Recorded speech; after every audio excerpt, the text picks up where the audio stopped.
स्वागत है दोस्तों आपका शिवराज विजयम के इस कक्षा में। आज हम जिस गद्य खंड का अध्ययन करेंगे इसमें प्रातःकाल सोकर उठे हुए गुरु सेवा में जो पटु अर्थात चतुर बालक जो श्यामवटु है, श्यामवटु और गौरवटु इन दो भाइयों का वर्णन आया है। तो उसी में से जो श्यामवटु है उसका वर्णन इसमें किया गया है। उसकी आकृति का, आकार प्रकार का किस प्रकार से है उसका वर्णन इस गद्य खंड में किया गया है। तो सर्वप्रथम हम गद्य खंड का पाठ करेंगे। अहो चिररात्राय सुप्तोऽहं स्वप्नजाल परतंत्रेणैव महान् पुण्यमयः समयो अतिवाहितः संध्योपासन समयो अस्मद्गुरुचरणानां तत् शपदि अवचिनोमि कुसुमानि इति चिन्तयन् कदलीदलमेकम् आकुञ्च्य तृणशकलैः सन्धाय पुटकं विधाय पुष्पावचयं कर्तुम् आरेभे। बटुरसौ आकृत्या सुन्दरः वर्णेन गौरः जटाभिर्ब्रह्मचारी वैशा षोडशवर्षदेशीयः कम्बुकण्ठः आयतललाटः सुबाहुर्विशाललोचनश्च आसीत्। अहो अर्थात जैसे कहते हैं अरे, तो विस्मयादिबोधक पद है। अहो अर्थात अरे, चिररात्राय सुप्तो अहम, अहम मैं, सुप्तः सो गया, चिररात्राय देर तक, अरे मैं आज बहुत देर तक सोता रहा। स्वप्नजाल परतंत्रेणैव, क्यों सोता रहा देर तक? क्योंकि स्वप्न देख रहा था। तो आप लोगों ने या हम लोगों ने भी अपने जीवन में इस बात का अनुभव किया है कि जब व्यक्ति कोई स्वप्न देखता है तो प्रायः उसको समय का ध्यान नहीं रहता और सोकर उठने में विलंब हो जाता है। तो वही इस बालक गौरवटु के साथ भी हुआ। जब तक यह सो करके उठा तब तक काफ़ी देर हो चुकी थी और सूर्योदय हो रहा था, सूर्योदय हो चुका था और उन्हीं भगवान भास्कर को देख करके इसने सूर्योदय का वर्णन किया। और अब आगे की घटनाक्रम में यह खेद व्यक्त कर रहा है कि मैं इतनी देर तक क्यों सोता रह गया, कैसे सोता रह गया। स्वप्नजाल परतंत्रेण एव, स्वप्नजाल के अधीन, स्वप्नजाल परतंत्रेण एव अर्थात स्वप्नजाल में फंसकर, स्वप्नजाल के अधीन होकर मैंने महान अत्यधिक पवित्र पुण्यमय समयो अतिवाहितः, पुण्यमय पवित्र समय को अतिवाहितः व्यतीत कर दिया। प्रातःकाल कहा जाता है, ब्रह्म वेला का मुहूर्त होता है, प्रातःकाल पढ़ने के लिए उत्तम होता है, पूजन के लिए उत्तम होता है, संध्या वंदन आदि जो कृत्य होते हैं यह प्रातःकाल सूर्योदय से पूर्व से लेकर के और सूर्योदय वेला तक का जो समय होता है इसको बहुत ही पवित्र उत्तम माना जाता है। उसी का स्मरण करते हुए कहता है कि स्वप्न जाल परतंत्रेण अर्थात स्वप्न के जाल में फंसकर स्वप्न देखते हुए मैंने महान पुण्यमय समय, अत्यंत पुण्यप्रद समय, अत्यधिक पवित्र समय अतिवाहितः व्यतीत कर दिया। संध्योपासन समयो अस्मद्गुरु चरणानाम, जैसे मैंने अभी कहा ना प्रातःकाल संध्या वंदन किया जाता है, तो वह बालक सोच रहा है कि यह जो समय है यह हमारे अस्मद्गुरु चरणानाम, हमारे गुरुजनों के, हमारे गुरुवर के संध्या वंदन का, संध्योपासना का समय है।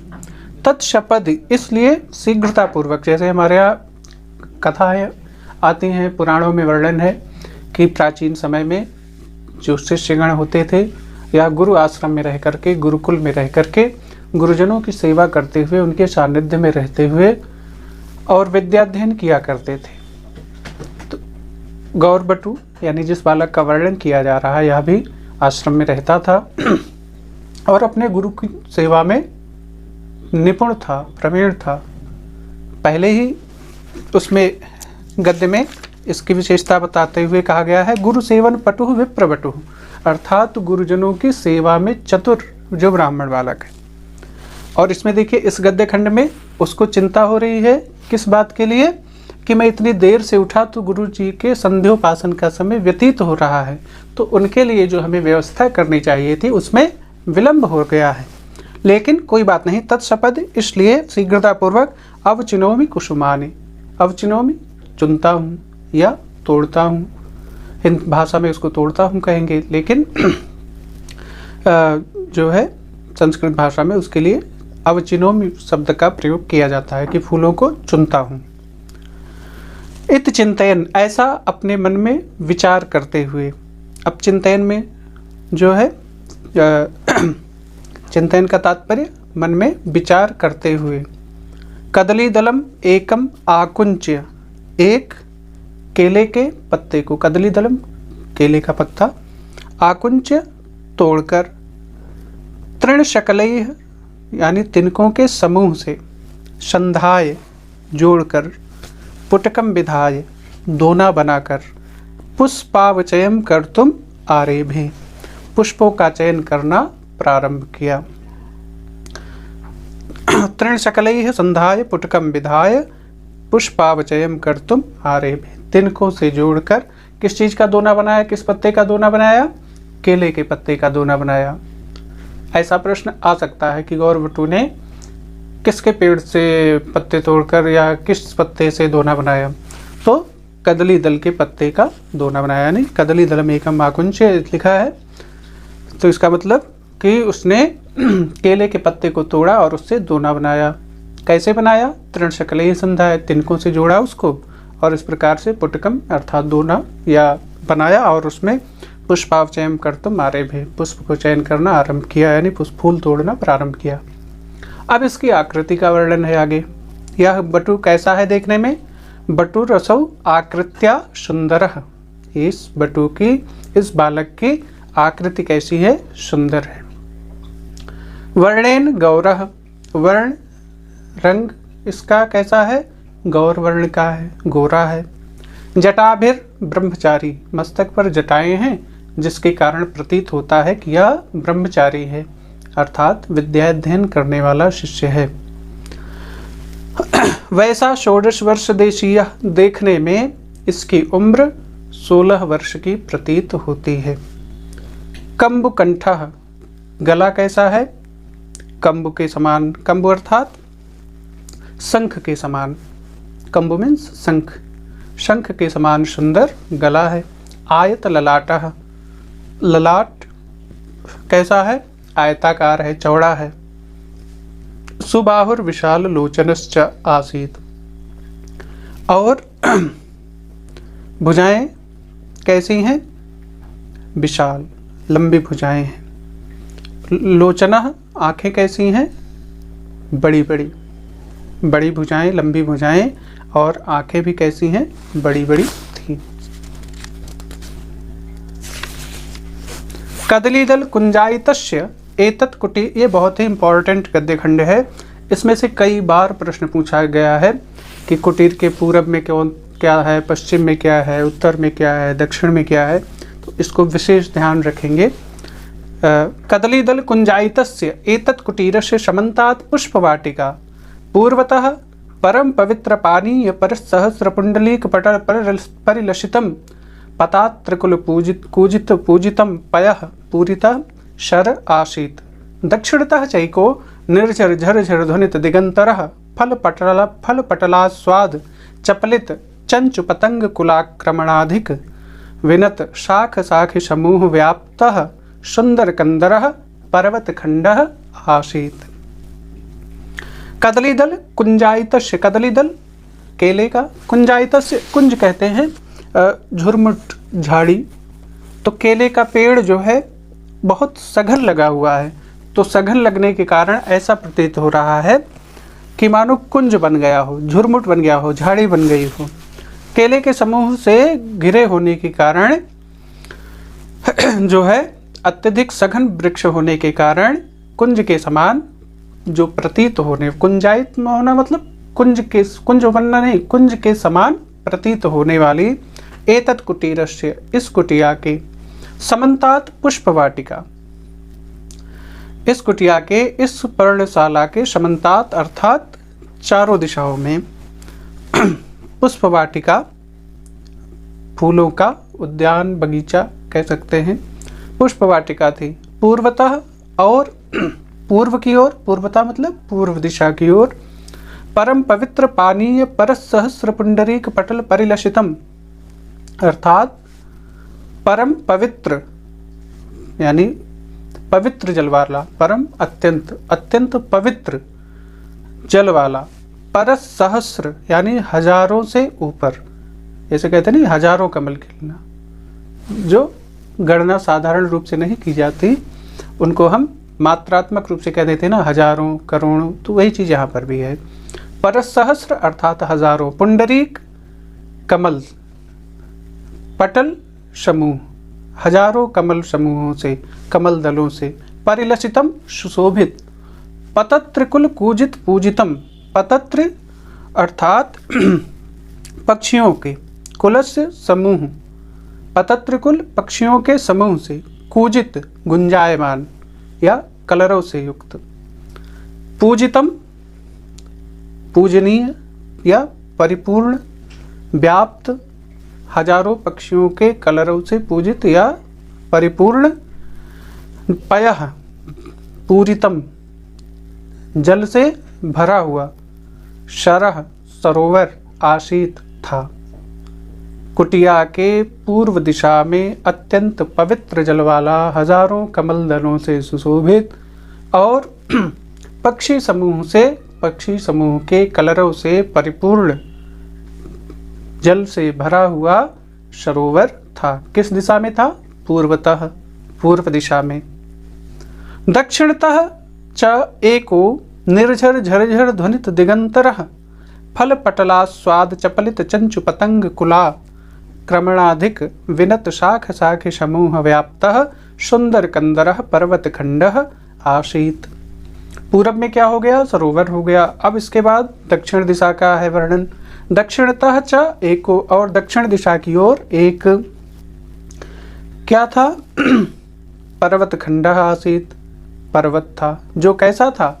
निर्झर झरझर ध्वनित दिगंतरः, जिसमें झरने थे और उन झरनों से, निर्झर झरझर मीन्स क्या होता है? झरना। निर्झर झरझर अर्थात जो झरना होता है उसमें जो ध्वनि होती है।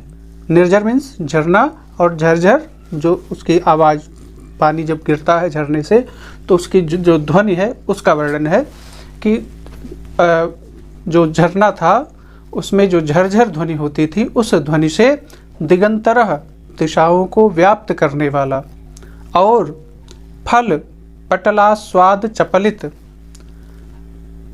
फल पटल मीन्स पहले मैंने बताया था ना, पटल मीन्स समूह, फल समूहों के आस्वाद यानी स्वाद लेने के कारण चपलित, चंचल, चंचु पतंग कुलाक्रमणाधिक विनत, यानी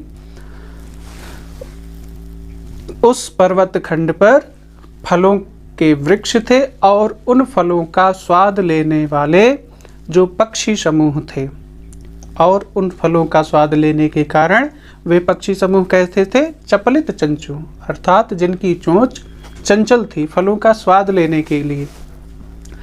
ऐसे पक्षी समूह के आक्रमणों से, आक्रमण मतलब अब आक्रमण का मीन्स यही होगा कि उस पर बैठते थे बार बार जा करके, तो ऐसे पक्षी समूहों के आक्रमण से अधिक विनत, यानी कुछ, वैसे तो वृक्ष फल वाले सदा झुके ही होते हैं, लेकिन अगर फल वाले वृक्षों पर पक्षी भी आकर के निरंतर बैठ रहे हैं तो वह कुछ और अधिक झुक जाते हैं।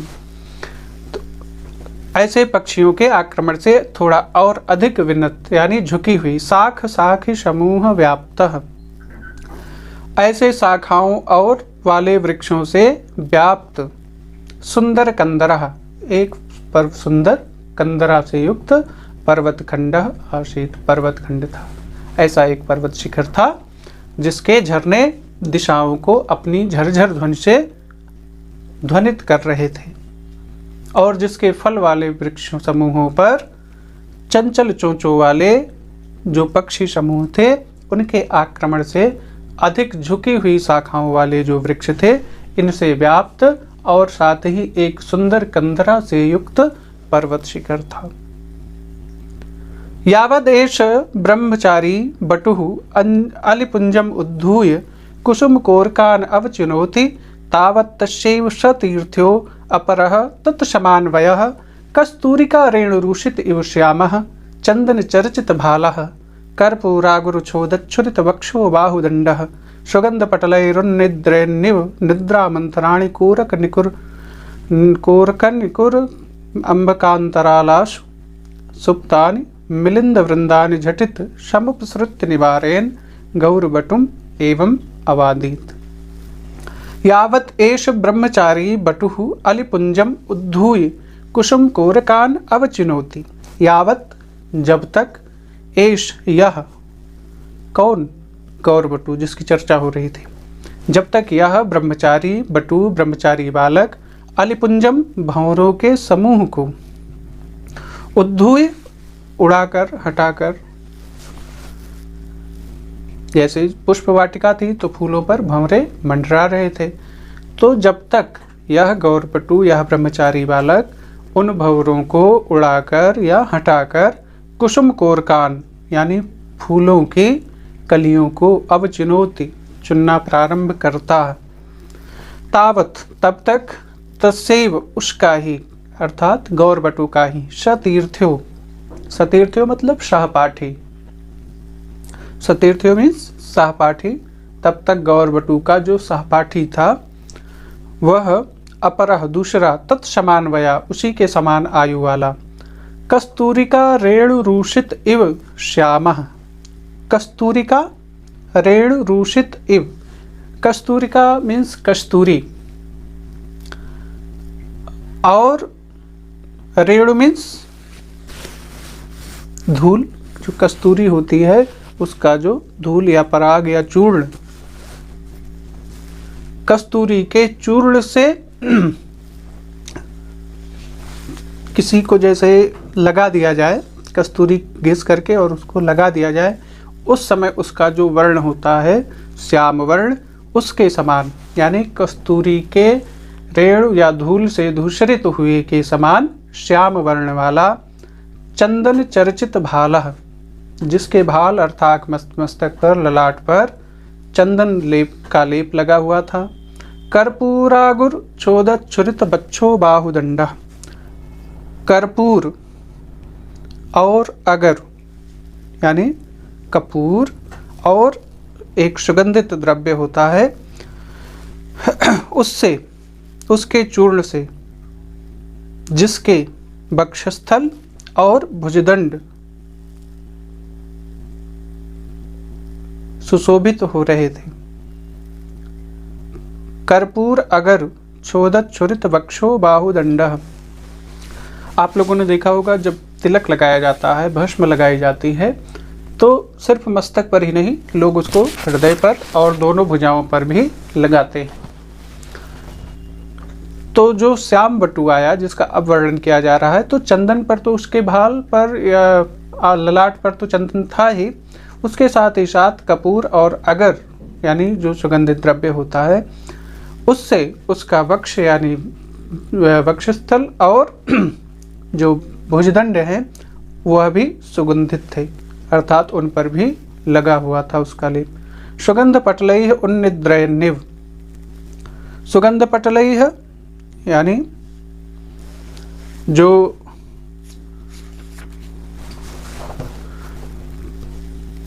कलिका रूपी उटज में, सुगंध पटलैः यानी जो पुष्प में जो भंवरे थे, पहले ही वर्णन आया है कि जब तक वह भंवरों को उड़ाता यानी उड़ा नहीं पाया था, वह भंवरे पुष्प पर बैठे ही थे। तो मानो यहाँ पर एक कल्पना की गई है कि भंवरे जो है कहाँ सो रहे हैं, पुष्प के कलिका रूपी झोपड़ी में, कलिका रूपी पर्णशाला में सोए हुए जो भ्रमर समूह हैं। और क्योंकि प्रातः काल हो गया है, उठने का समय हो गया है, लेकिन अभी तक उठे नहीं हैं, तो मानो अर्ध निद्रित हैं या निद्रा में अलसाए हुए हैं, उन भंवरों के समूह को श्याम बटु अपनी सुगंध समूह से जगाते हुए के समान।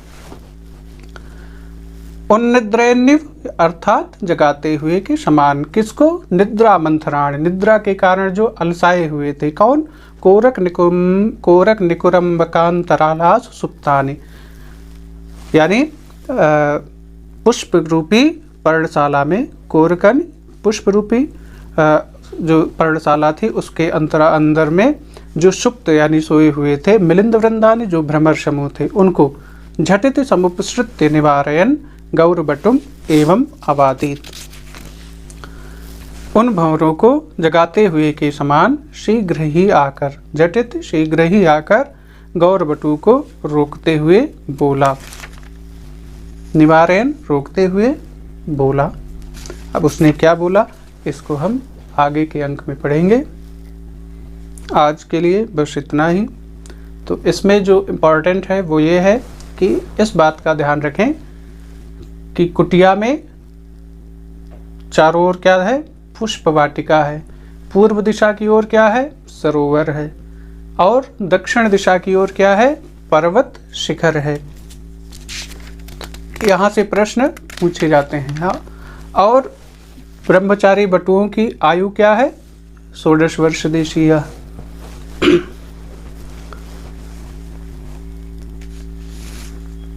आज के लिए बस इतना ही। मिलते हैं फिर अगले अंक में। तब तक के लिए नमो नमः। जय श्री राम।